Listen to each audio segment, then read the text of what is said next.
Yay ayları ilə birlikdə istilərin artması və günəş şüalarının intensivləşməsi insan sağlamlığı üçün müxtəlif risklər yaradır. Bu risklərdən ən çox diqqət çəkməsi lazım olanlardan biri də gün vurmadır. Sinoptiklər ölkə ərazisində temperaturun yüksələcəyini proqnozlaşdırırlar. Hərarətin qalxması meteohəssas insanlar üçün diskomfort yarada bilər. Ona görə də gün vurmadan qorunmağın vacibliyi bir daha ön plana çəkilir. İlk olaraq bir məsələyə aydınlıq gətirək ki, gün vurma nədir? Gün vurma bədənin temperaturu tənzimləmə mexanizminin pozulması nəticəsində yaranan ciddi vəziyyətdir. Günəşin birbaşa və uzun müddətli təsiri bədən temperaturunun 40 dərəcədən yuxarı qalxmasına səbəb olur. Bu mərkəzi sinir sisteminə zərər verə, hətta həyat üçün təhlükəli vəziyyətə gətirib çıxara bilər. Həkimlərin müraciətlərinə baxmayaraq, əksər insanlar günün istənilən saatlarında açıq havaya çıxırlar. Bu da gün vurma ilə nəticələnir. Gün vurmadan qorunmaq üçün isə həkimlər səhər saat 11-dən axşam 4-ədək açıq havada gəzməyi məsləhət görmürlər. Terapevt Günay İsmailovanın sözlərinə görə gün şüasına məruz qalma müddətinə görə gün vurmanın 3 dərəcəsi var.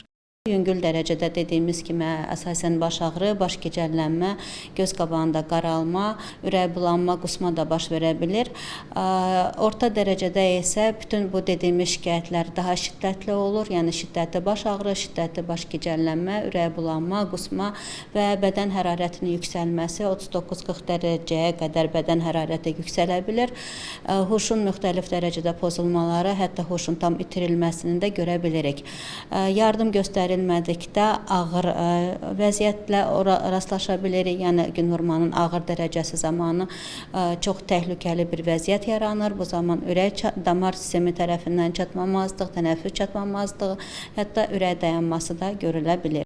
Daxili xəstəliklərin müalicəsi üzrə mütəxəssis Nurlan Hüseynov isə bildirdi ki, gün vurma hər yaşda və cinsdə olan insanlara təsir edə bilər. Ümumilikdə isə risk kateqoriyasına artıq bədən çəkisi olanlar, yaşlı insanlar, uşaqlar, körpələr, o cümlədən həddən artıq fiziki işlə məşğul olanlar, spirtli içki, yuxu dərmanları qəbul edənlər, habelə zəif qidalananlar daxildir. Xüsusilə xronik xəstəliyi olan insanlarda bunlara aiddir təzyiq, şəkər, xərçəng xəstəliyi olanlar, qaraciyər, böyrək xəstəliyi olanlarda bu risk daha çox artır və 60 yaşın üstündə və 5 yaşın altında olan insanlarda xüsusilə gün vurma riski çox artır. Bütün yaş qruplarında istər xəstəlik olsun, istər olmasın, uzun müddət günəş altında qaldıqda gün vurma riski çox artır.